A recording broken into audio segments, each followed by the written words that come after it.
Welcome back to The Remote Life. My name is Han Talbot, also known as Han Meets World, and today we'll be chatting with Lumin Grace. Originally from the US, Lumin is a lightworker, soul coach, and author with a mission to inspire women to dig deep, own their voice, nurture themselves, and tune into their hallmark. In this episode, we talk about Goddess Tapestry Code, staying motivated as a solopreneur, and Lumin's advice for finding your purpose. So grab a coffee, a tea, or something stronger, and let's get started. Lumin, welcome to the Remote Life podcast. How are you today? I'm doing great, thank you. How are you? I'm doing good. It feels like it's been a while since we saw each other in Central Istria, but actually it's 6 weeks ago? It wasn't that long ago. Yes, very, very close timing. Yeah. Here we are again talking. So Central Istria, we spent 2 weeks in some beautiful villa in the middle of the northern Croatian countryside as part of a program. They're looking to do potential workation there. It was all gorgeous, and you were absolutely loving life. It felt like it was sort of your best place you could have been at that point, taking your walks every day and just getting present. How did you find Central Istria? Oh, Central Istria was just a reminder of my love of nature, being in nature, around nature, everything to do with that just felt, as you can see, it lit me up to the 10th degree, and it was just unexplainably, amazingly beautiful, stunning, and then to have you guys, beautiful digital nomads from everywhere, it just was icing on the cake. So I really, really enjoyed it. I would definitely go back there for sure. We did have a really good group, actually, didn't we? Not to boast too much. So everybody it was a really great group of people from who are based in Croatia, digital nomads from the Balkan region. It was a great way to end out the year. I'm not going to lie. But we digress, and I'm sure we can come back to that at some point anyway. But Lumin, I'm so happy you're on the podcast right now. You and your journey are so inspiring, and I think could be so inspiring for so many people. Tell us about you and tell us about your remote life journey so far. Okay, well, I'm Lumin Grace. I consider myself a lightworker, soul coach, writer, and an all-around creative my entire life. And so I have lived a life of entrepreneurship, creativity, pretty much making my own way these 37 years of my life. I decided at the end of 2021 to jump on this remote life digital nomad lifestyle. And what's funny is I didn't actually know I was doing that. I simply was choosing to leave Los Angeles and try life abroad. So what ended up happening is I started right here in Albania, picked this maybe less than 2 weeks out of me leaving, and was like, yep, all right, there's a place. Let me go. Never really heard of it. No idea what to expect. And I stayed here, fell in love with it, made a community, and that is how I started the journey. Again, at that time, not considering myself a digital nomad, just somebody who was choosing to leave, where I was from and what I had built, sold everything, and was trying to forge this new version of me that I've always seen inside, and to do it away from everything I knew. So that's part of that journey. And since then, 6 months into the journey, I discovered an amazing community called Nomad Base. Decided to go to their conference in Croatia. And the last 6 years of 2022 was the most transformative months of my life. Wow. Being connected to that community. I suppose that's a really good question, actually. For people who are considering, not necessarily I want to really get into digital nomadism specifically, or are just looking for their people, I guess. How did you start going about finding your community? Or did you not know? How did you sort of look for that? Honestly, I began to make friends just in the places that lit me up. So at the gym, certain coffee shops, certain social gatherings around this first town, Tirana, Albania, that I found myself in. So from there, making those connections, and then discovering a little bit later the online communities of expats and travelers and people who love spirituality and the things that I really enjoyed happen to be local. So that is how I started with that. And then it just kind of snowballed from there. Sharing my journey online happened to bring about me creating on TikTok and social media a platform where, a couple thousand people started to follow instantly at the beginning of the journey. And some would reach out to me and they had information and resources that were useful to me. Like one of my followers, when we jumped on a WhatsApp call, she told me about Nomad Base. That was happening like a week and a half out. And I definitely just said yes, and I went. She wasn't even there, but I ended up meeting her in Basco at the other Nomad Festival. So that was pretty cool. And I told her she changed my life. And so, yeah, just go off from there. When you mentioned TikTok, I couldn't help but think in my head, are you new here? What is it? Walk outside? I walk outside in the woods. Oh, it's so good. Yeah, your TikToks are amazing, and I highly recommend people go check them out. It's so amazing, though, how, like, honestly, isn't it how one call and it completely feels like it's changing the course of, well, your life, as it were. But, like, I was going to say, you've obviously been through so many different business chapters of your life. Like, reading your bio, you're like, wow. Like, and obviously, of course, then speaking to you, again, it's wow, like double wow. What is the Goddess Tapestry Code, and how did you come to land on this as your business now? Okay, well, Goddess Tapestry happens to be, well, the LLC name, Goddess Tapestry LLC. Yeah. And within that is this concept that I have for the vision of the way in which I want to move and share and lead the world to finding themselves. And so the Goddess Tapestry Code came about as this trifecta of living life courageous, authentic, and intentional. And so somehow this stood out to me as this beautiful marriage of those being the foundation points for living life, a life that you love. And I call it a courageous, colorful life. And so the Goddess Tapestry Code, calling it goddess, and let's break it down into the two words. Goddess for me is the embodiment of beauty, the feminine energy, and this beautiful, gentle nature that I feel like I personally have always embodied and just naturally moved in. And I want that for other women as well. And then the tapestry part, because life is literally a weaving together of events, connections, and so much more. And I feel like our life is this beautiful tapestry that we're writing every second of every day. And I just want people to understand that they're like to link their life from past to now really gives lots of clues as to them eventually finding their purpose and their calling and what lights them up if they have not already. Wow, beautiful. That's amazing. And was there kind of like a particular spark for you, like where you decided that this was your sort of like your calling or like your purpose? Like, did you ever have kind of any introduction through family about this sort of practice, or was it something that you picked up along the way in life? Oh, absolutely nothing from family per se. Mm-hmm.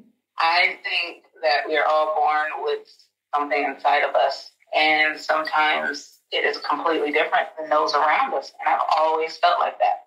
So most people would say or consider it like, oh, being the black sheep of the family, but I rephrased that and recoined it to being the golden child. Love it. Yeah, so I consider it just this essence that's always been inside of me, and I've been trying my best to navigate through this world and listening to this particular calling over my life. Now, I may not have given it the attention it required in the past, but I chose in the past few years to focus 100% on this calling, I would say. So do you tend to work with like remote life women, digital nomad women, or like anyone's, or is it just sort of open to anybody specifically? Yeah, it's a broad spectrum of women. It's usually people who have this burning desire to change or shift their lives. And they come from all walks of lives. A lot of them tend to be, say, in their late 30s and through their 40s and 50s who naturally kind of gravitate towards me so that they can see what's possible for them through conversations and through mindfulness practice and really taking stock of their life, where they've been. And again, it's finding that light and that passion for something or many things within them and trying to create this beautiful plan on how to, through small steps, get to living a fully embodied and encompassed life around that. Beautiful. That's amazing.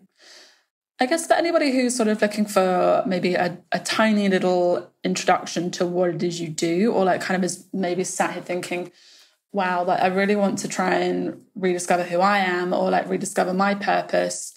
Do you have like any advice for them at all? Oh, yes. I believe that the first thing is quieting the noise of the outside world. I believe we all have the answers inside of ourselves for everything that we want to know.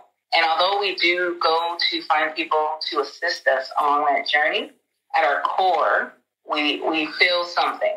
Again, it's this feeling that we know. I personally believe that is inside of us. But sometimes the noise of the world is so loud, whether it's listening to music every day or all day, or, again, just the noise and the chaos of running a day-to-day life. There is a beauty in the silence that can really assist you. So that's one thing that I definitely recommend is people getting silent and taking time to listen to themselves, to be with themselves, and to really start asking those deeper questions as to what it is that I want to feel, how do I want to live, and is my life currently a reflection of that? How do you want to live, Lumin? Honestly, I want to continue to live in a space of peace, gentle movement through this world.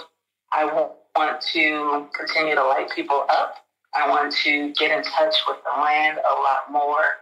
And yeah, I just want to live a life that is impactful for many. Amazing. That's so cool. I find quite a bit that, I find it obviously more with digital nomads in a way. I feel like digital nomads tend to be, and we've talked about this with a few guests on the Remote Life podcast before, but I find that digital nomads generally as a collective tend to have more of a want, like have more of a purpose, or like more of a want to do something like with their lives. And that's kind of why they've discovered this lifestyle and why they're so passionate about this community. It's finding that purpose. And I think it's very beautiful when you find this collective of people who have this purpose. And when you're talking to somebody who has a purpose, they just light up in a whole other way as well. So I guess for anybody who's maybe thinking, oh my God, but what's my purpose? Do you have any sort of thoughts on like where they could get started with that? Obviously, like quieting your mind is so huge, I think, and scary. But I think people don't realize it. It's scary as well to confront your own thoughts sometimes. But I guess for anybody who's looking for their purpose, do you have any thoughts or tips on that? Yes. I say look at your history and go into your past. Look along your personal tapestry and timeline to see moments where, say, you could find yourself lost doing something for hours, forgetting to eat, sleep, or that the world existed. I would also say start to try new things. Get out of your comfort zone, or actually try things that you've always kind of had an inkling to try or do, and see where that leads. And the one thing that I always talk about is really being courageous. It's choosing courage, not necessarily fearlessness, but courage. And that is something that a lot of people have a struggle with doing, is finding the courage to be themselves, to try new things, to look a mess while doing those things, and putting themselves out there. So you're going to find things that may lead you to your purpose along the way of trying random things. So yeah, get out there, put yourself out there, and hopefully something will hit. For sure. I feel like it's never always as obvious as it's okay to tweak as well. It's okay to sort of, what's the word, like, change the degree, like 10 degrees, 10 degrees, 10 degrees, till you find movements, until you find what it is that you're trying to do as well. And I think it's so much easier to do it when you're doing it remotely a lot of the time, or like you have this sort of digital nomad freedom, because again, there's just a bit more flexibility, I find. But I mean, feel free to correct me if you think I'm wrong on that one. But yeah, definitely agree on the whole having courage and being unafraid to be a bit messy. I feel like when you're okay with the discomfort, like all the stuff that I've ever worked for and have been uncomfortable about has always had something incredible on the other side of it. Nothing really happens when you're sat comfortable constantly. Yes, that is so true. There's this thing where we can get complacent and just continue to go through the day to day, unsatisfied, of course, unfulfilled. And you're completely right about taking those little 10-degree shifts. And when it comes to even the remote life, it is a navigation of what does this remote travel life look like for me? Some people move slow, some people move fast. Some people may consider, I travel twice a year. and find themselves in these digital communities because of the vibration and the energy. Taking it back, to somebody who's looking for their purpose, it may not slap you in the face, but it could show up at any given point. And I would also say just listen. Listen to the whispers that come to you, or the ideas or the things that seem a little bit off-center, and give it a try and just go with your heart. That's one thing that I have always done is kind of, if I get an idea, I will run with it. And I've done that my whole life. I'm creating jumping into the tech industry, like, hello, how am I going to create this platform? This marketplace platform. I have no idea, but I was diving into going to tech events to meet co-founders and applying to incubators on idea alone and getting in. And I'm like, I don't know what I'm doing, but I am trying, and we're going to see what happens. And so I've kind of always been that way, of just trying and kind of completely listen to these whispers of ideas that come to me. You're so good at that as well. I just want to touch on one quick thing before we go to that point. I think also a big part of it is also reframing what it means to fail, but also what purpose is. Because I think a lot of people think purpose, oh my God, but I just want to be able to travel and just base myself in beautiful locations and work. That's also a purpose, I think. And I just want to bring that up as a space, because I know that when I talk about purpose, people are like, oh my gosh, she's on a mission, she's doing stuff. I'm like, yeah, but that's me. I'm exactly the same. Once I have an idea, you won't see me again until I'm done. But I know for some people, their purpose can be, I want to live a life where I can raise a family and just enjoy my life as it is, and travel and do what I want to do and see what I want to see in the world. And that also is a purpose. But I guess I just want to create space for that for 1 second. I was saying, yes, that's exactly right as well. It doesn't have to be something of grandeur. It could be the smallest thing. And you just have to take stock in understanding that your personal story of success and living my purpose is definitely not going to be held to global standards or the world standards. It is literally personal.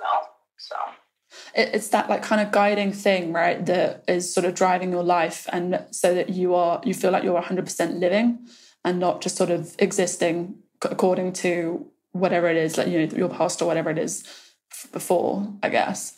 But also I think reframing failure is also such a huge deal. I have really tried to get to grips with what it means to fail. And I think, you were talking about your tech events and whatnot, you kind of got to be willing to sort of look a bit silly and look a bit messy and kind of look like you don't know too much, but you're willing. And I think reframing failure from something bad to it's not a failure, it's just another lesson is huge, sort of like you mentioned. So I just want to drop that in there too.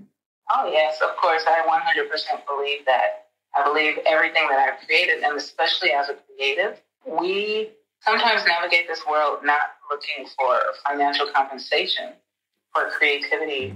And so we may start and stop things, and some people may think it is a failure to be stopping. But it is not really. It's learned experience. I feel like in this new season, I'm taking 37 years of experience, trial and errors and ideas and growth and lessons and ahas and all of those things into the now. So I would definitely not say, I failed at X, Y, and Z and all these things that I've created. Absolutely not. So I totally understand what you're saying when you say that. Now, I just want to go back to your whispers and your callings, because we had this amazing conversation, Lumin and I, when we first met, about how Lumin is able to create a hallmark movie of her life.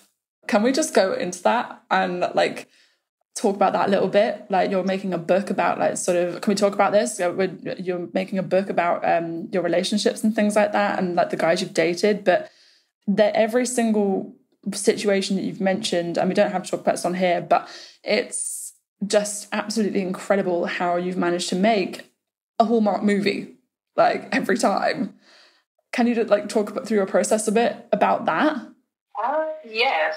Honestly, I can't control the fact that I love and I'm obsessed with Hallmark movies, and outside of just loving the romantic genre altogether, but life decides to throw me these stories throw these storylines, should I say, my way when it comes to love and connections. And we can laugh about it and have fun with it.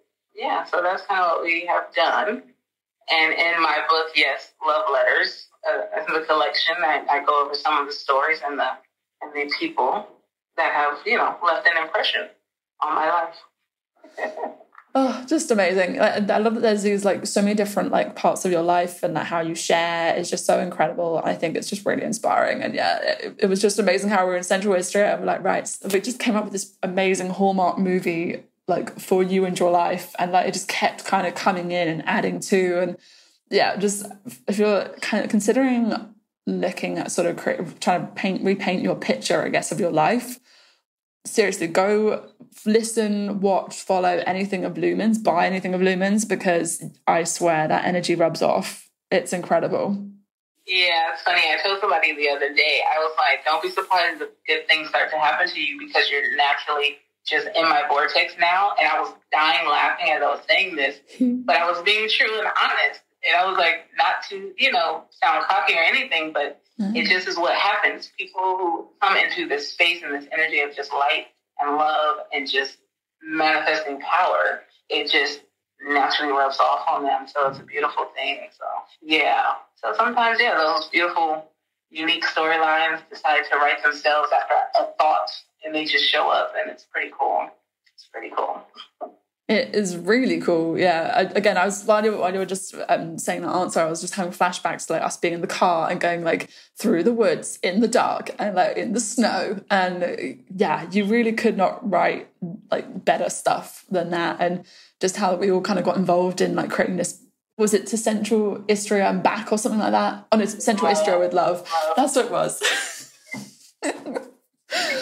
Oh my gosh. Anyway, let's get back to the podcast.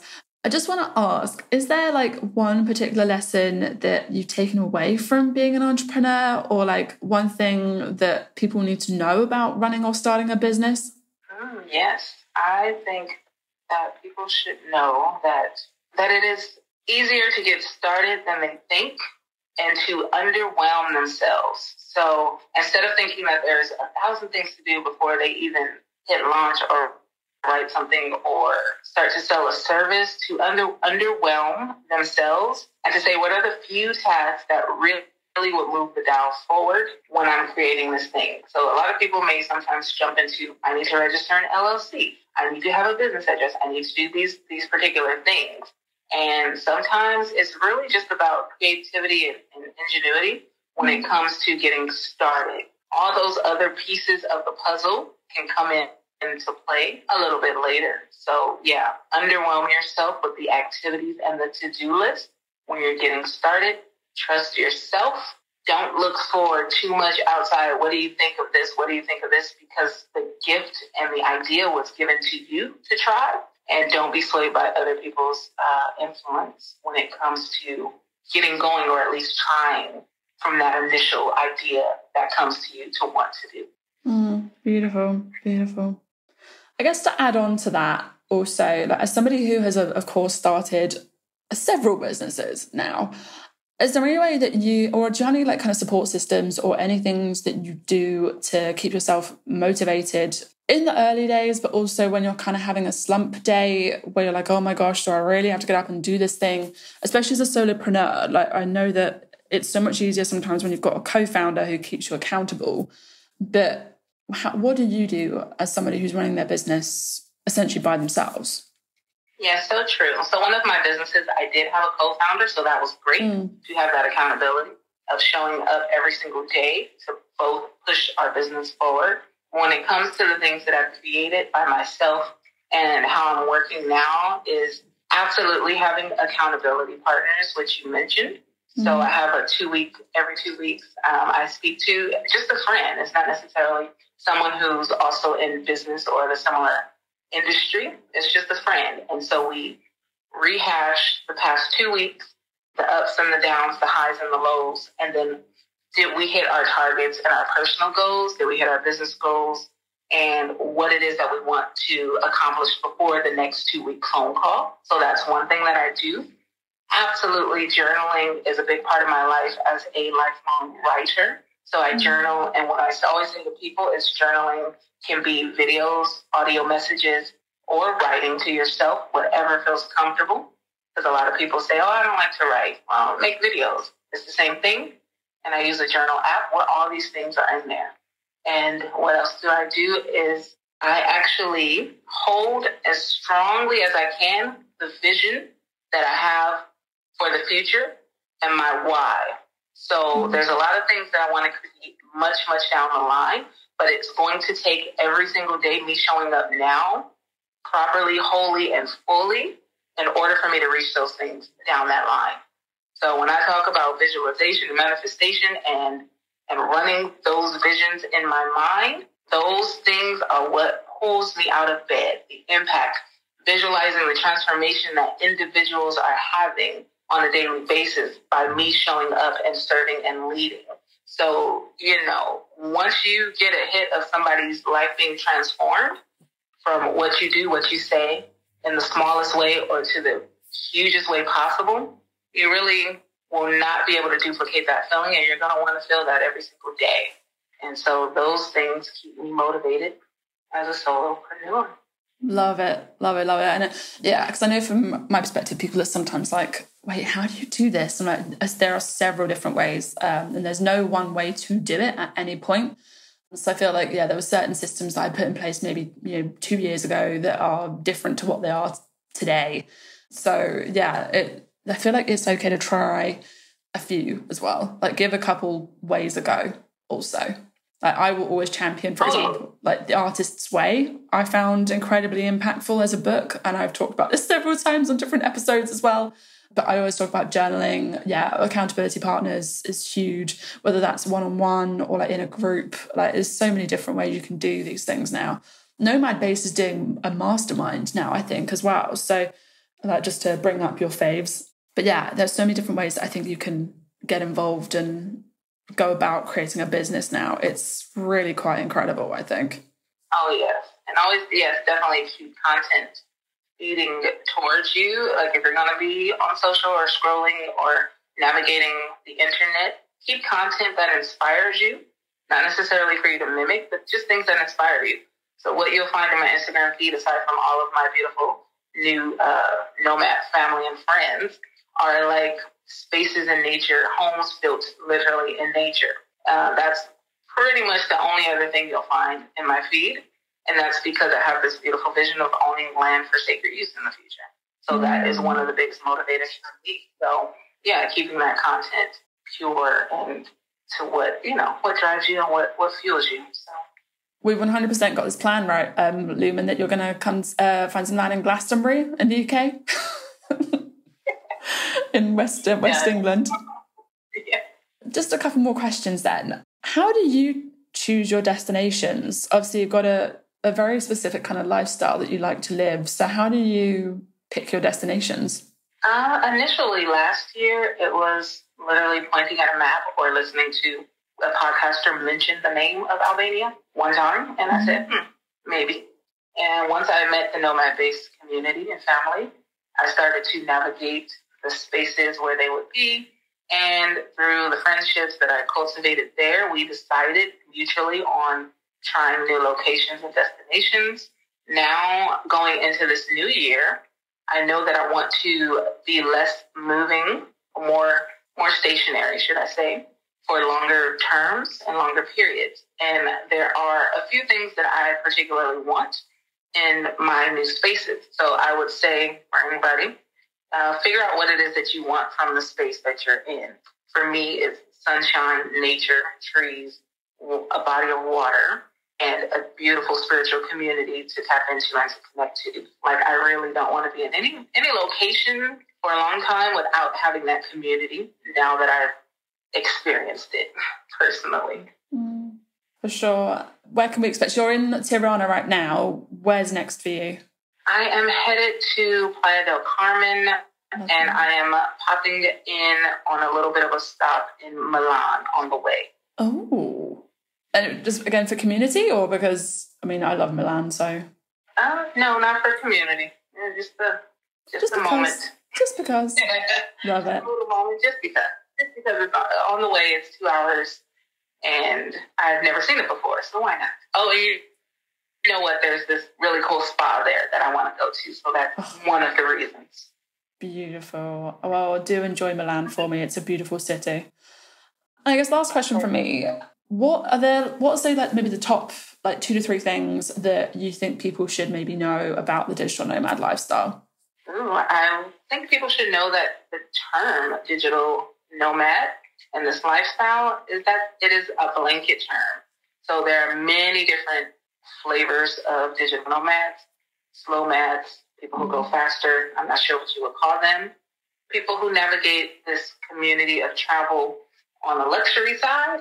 And then there's people who are budget travelers. So there's this beautiful blanket term, the digital nomad, that people should be aware that you get to choose and write your own personal story as to what it looks like for you. That is one thing that I would say.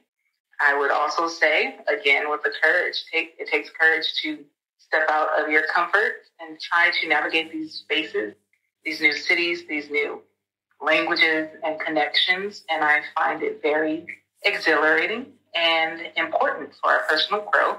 And I would also say to have fun and don't attempt to get it right on the first time in the first city. Just be open to the flow. And if you need to change something, change it. There's always the ability to change and shift. Amazing. That's really good advice. Fill in the blank, Lumin. Home is where? Home is where the trees are. I believe I answered that in Central Istria, because I am obsessed with trees and nature and forests. And so, yeah, home is where the trees are. So I'm trying to find a beautiful place where I can sit down and continue to create amongst the trees. That's going to be one of my favourite answers for sure. Lumin, it has been a pleasure to speak to you on the Remote Life podcast. Thank you. Thank you. Talk to you soon. Thank you so much for listening to this episode of The Remote Life, and thank you, Lumin, for taking the time to speak with us. You can find links to Lumin's website and socials below. Thank you so much again for listening, and we can't wait to remote work with you again soon.